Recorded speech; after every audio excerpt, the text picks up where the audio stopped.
What's going on, y'all? Okay, so this is R&B Divas season 2, episode 5, I believe, of LA. Um, it was a good episode in the sense that it focused on a heavy subject. It's been prevalent in the news, lately about depression and mental illness and, things like that. It's so funny how, not funny, but it's so crazy how it correlates with, the death of, Robin Williams and talking about depression and mental illness. And then we see Michel'le going through her battle. And like I said in the previous video that I did, it's different stages to it. Okay. And it's something that you cannot just snap out of like that. But so we're gonna get into this video. Um, what happened? So all the girls are together. I think they're at who house, Claudette's house, and basically, Caesar. They remember the last week Caesar wanted them to do two songs instead of the one for the Puerto Rico tourism thing. And so, in order to do that, they said, hey, we need this studio, we need the recording studio, we need a certain amount of time in the dance studio, we need some tea, we need all these other stuff. So basically, he agreed to that, and plus, he brought in a new producer. And I was like, damn, Caesar got clout like that because the way that it was Warren Campbell. Now, y'all look at Mary, that's Erica Campbell's husband. And I was just, Michel'le was like, that's Warren Campbell. I know him from back in the day, but he was with Dr. J. And I was like, wait a minute. So, Warren Campbell been hood back in the day, and then you go and marry a gospel singer. Look, something just, don't y'all shit conflict, because I always knew when I looked at Mary, Warren Campbell, he be getting bucked like he finna whoop somebody ass, and I just be wondering, he done whooped a couple people ass before, and I understand why. Okay. And come to find out, Michel'le used to babysit this motherfucker. What? How old is Michel'le? Goddamn. She look good for her age, however old she is. All the women on here look good. Shantae, I don't know what's been going on in this area. You don't look bad, but something's been going on. Something's been worked on or whatever. But anyway, moved on. So they was like, cool. Um, you know, we're gonna see how this work out. Sorry if Justin can't be part of it. Not Michel'le, but Chrisette Michelle. She's not really worried about the fact that Justice is not on working with them, for the simple fact that she was trying to ease him off of the show. Off from working with the girls last episode. When she gave him that little pep talk or whatever, and he was like, "I'm in your corner regardless." Okay, moving on from that. Um, Michel'le meets up with the girls and invites them to the Martin Luther King parade where she will be performing. And, Lil Mo was like, because I think she said I'm going to be performing up in Crenshaw or something like that. Lil Mo was like, you're going to be up in Crenshaw. Well, we're going to be up in the hood. We're going to be seeing dead bodies or some shit that she said. I was sitting here like, Lil Mo, now you came from the hood yourself. So let's be fucking real, okay? And, Chrisette Michelle, I kind of figured she was going to ask the question. She was like, how is the area? Because I've never been over there. It just made me laugh. I'm like, seriously, I go up in the hood or whatever. But, to each his own. And she was like, girl, it's a new, they rebuilt it and did all this stuff. It's different. Come on now, stop playing. But, she got them on a good foot, and they gonna come and support her. And I appreciate the fact that all the divas came and support. Nobody said, I can't do it. Oh, I'm not gonna do it and stuff like that. I got this to do and I got that to do. They came and supported. That was nice. That was a good look. Um, After that, Chrisette Michelle, she's Skyping with her mother or FaceTiming with her mother, because she's trying to put her album together. With Chrisette Michelle this episode, she was basically in the studio working on her album, this opus that she's trying to do. And I'm actually, after looking at this, she was saying what's going to happen is not on the label, or I mean, it's not the label's backing. It's her doing it with her own money. It's her creativity. It's her stuff, her flow, and all that stuff. And, you can call Chrisette weird or saying that she's odd or awkward or she don't fit in. But something about her creativity and her craziness and her weirdness, it works all together. And some of the most creative people, I can see them being weird as fuck and kind of loopy, you know. And she gives me that vibe, and for some reason I like it. And I'm very much here for it because you could tell that she enjoys what she do when she's in the studio, especially when it's her own stuff and she has the freedom to do what she wants. So them little scenes where she goes in and she's with the piano player. I think his name was Will Weston, and he's doing a little ditty and she just started singing, and I was like, oh, that was nice. And then a little scene when she was doing the horns, they was doing the horns, and she was just so into it. And then that little blurb when she was singing those words, and I was just like, her voice is everything. I fucking love Chrisette Michel'le's voice. If anything, I love her voice. And I would definitely buy that. I would buy that album when it comes out. No doubt about it. Because it's different. Some people are afraid to go outside their comfort zone. It's so much more to just R&B and hip hop. Come on. We got jazz, we got neo soul, we got alternative rock and all this stuff popping and other genres that you can, listen to and probably find something that you like. Okay? Expand your horizon. And I like that. They get to the Martin Luther King um, parade thing. They in a tent with Michel'le.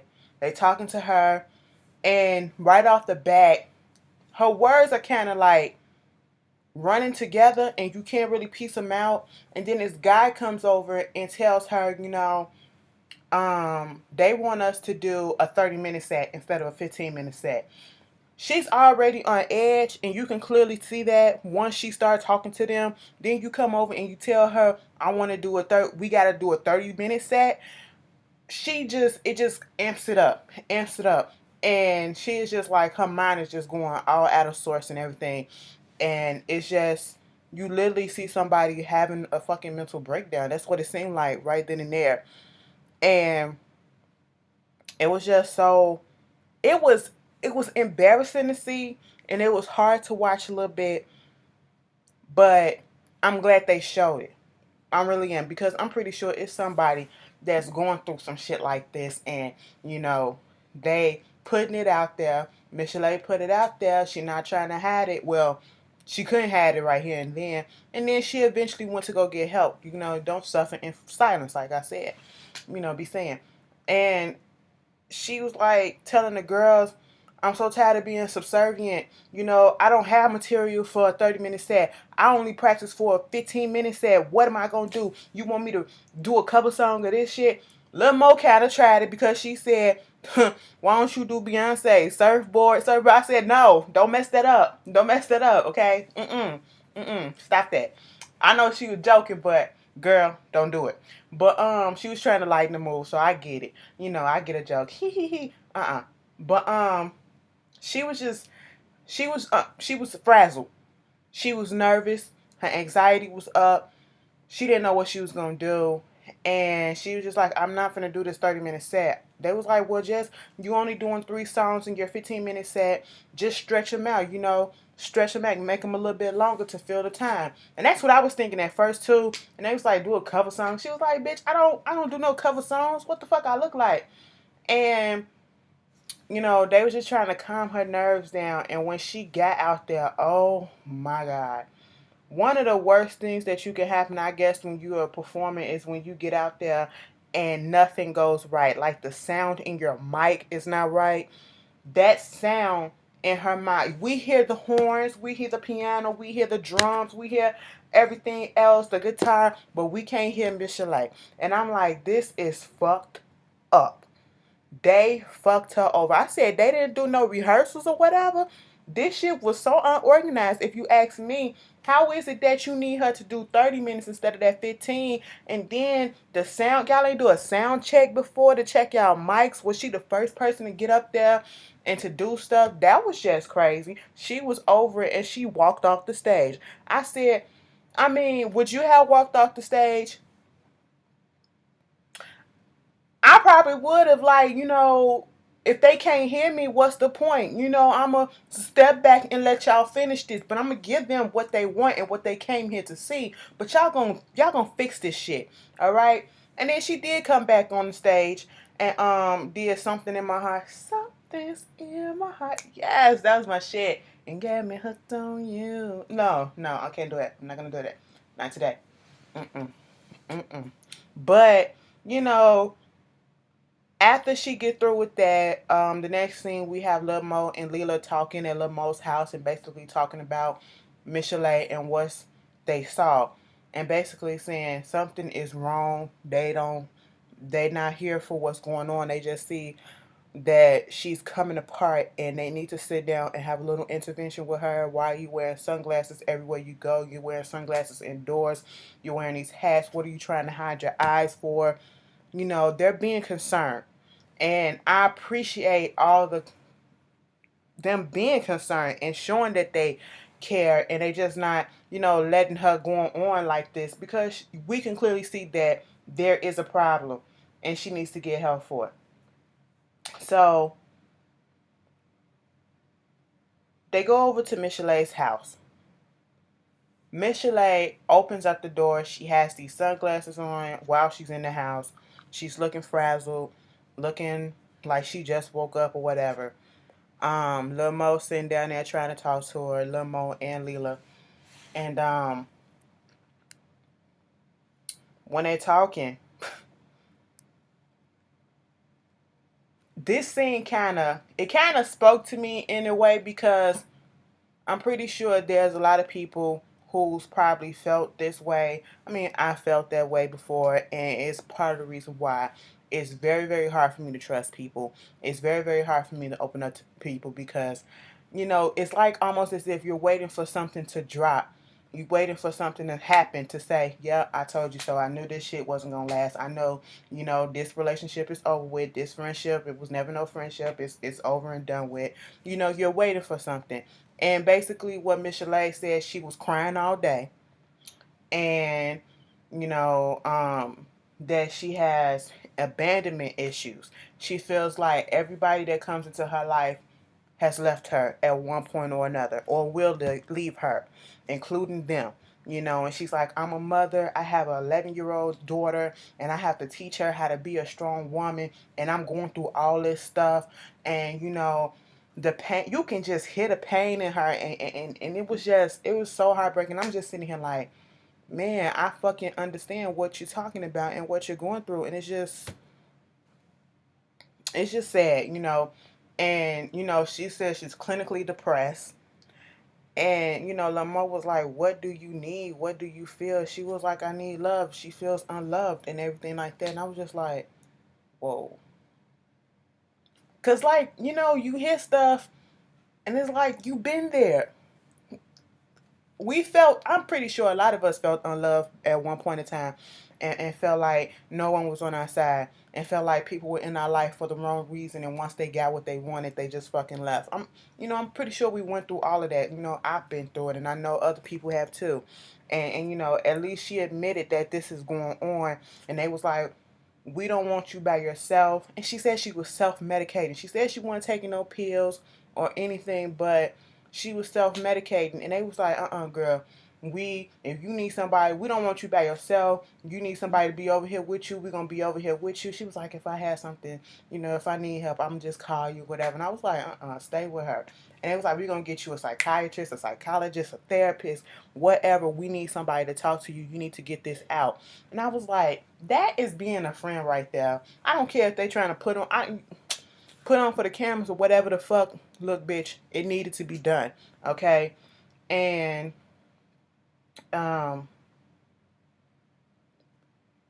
whew, she had a little breakdown.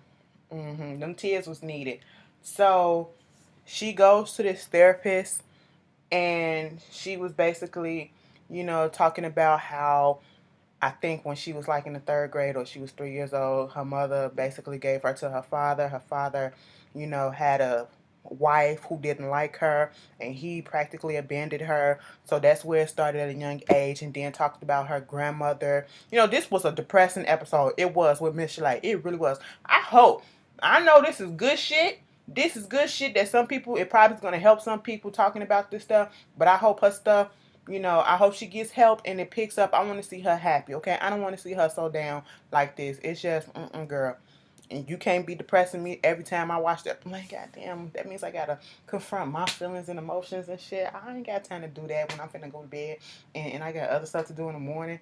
Bitch, I got an interview next girl. I ain't got time for this. But I was in my feeling like, goddamn, bitch, I relate. We here, okay? You opening my ass to some shit, But she was basically like, you gotta she said something about suicide and the lady asked, have you tried it? And she was like, at that moment, I guess at first I thought she could have been talking about when she was younger. Did she try it or think about it? And I think she said at that moment, yeah, but she didn't attempt it. And then she was like, recently she did. And I was like, did she say she tried to or did she say she was thinking about it? Because then she was like, how recent? And she was like, the past 3 weeks. I said, wait a minute. Wait a goddamn minute. 3 weeks ago?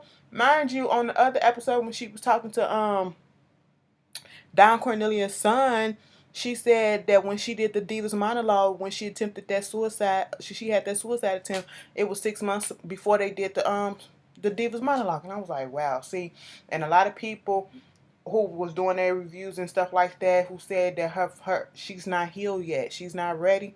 There you go. She's still dealing with this stuff, and she needs to get that help. And I'm glad she's going to talk to somebody, and I hope she continue. But and the therapist was giving her some good advice and things of that matter. So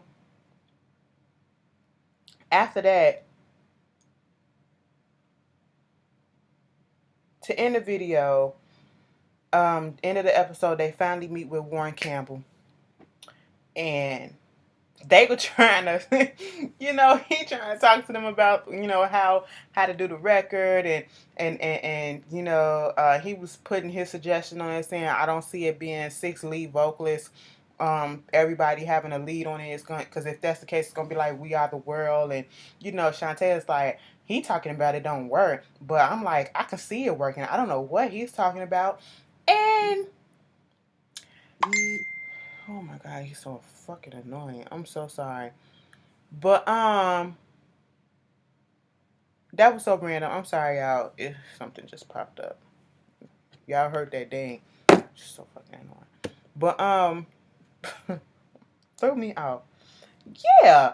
And she was just like, I don't know what he's talking about, but I can totally see us all having a lead on this song and doing this and yada yada yada. And, he was listening to, they was like, you want to hear what we already had? You want to hear what we already had? They couldn't even get together what they already had, what they were already singing. And he was just looking like, what the hell is this? Uh, they basically gonna leave the shit in his hand, I guess, and that's what I gather from it. And Chrisette, Michel'le, and I don't even remember how it came up, but I think Lil Martin was like, okay, well shit, we gonna listen to you because I'm pretty sure you know what you're doing because ain't none of us, only one person up in here on the charts, and that's Chrisette Michel'le right about now. She the only one that's on the charts. And then Shantae was like, I'm on the charts too. I'm on the charts too. Lil Mo shady ass was like, wait a minute. 2 people in this room said they was on a chart, and I was like, I thought only one was. The other one is debatable. Like, what charts? She probably on some charts that I don't even look at, and I never heard of. I said, Lil Mo, shut up, Lil Mo, and I thought she was over and done with until Shantae was like number 17 on Urban Adult Contemporary, and Lil Mo was like, oh, for real? She was like, yes, I am. Okay? And then she was like, oh, well, I don't check those charts. I said, Shantae caught the shade too. Like, really? Really? That was funny to me. But, that was basically the episode. And, yeah, y'all tell me how y'all feel about it. I had scatterbrain for a second. And, yeah, I will see you guys later. Tomorrow is Braxton Family Values. I don't know yet if I'm gonna do SWV. I might, depending on how I feel, because y'all know I leave early. Early that Friday morning, whatever. Philly, can't wait. So if you're gonna be up in Philly at the barbecue, if you see me, don't you know say what's up. I'm gonna be drunk anyway, so I'll be interacting with everybody. I'll see y'all later.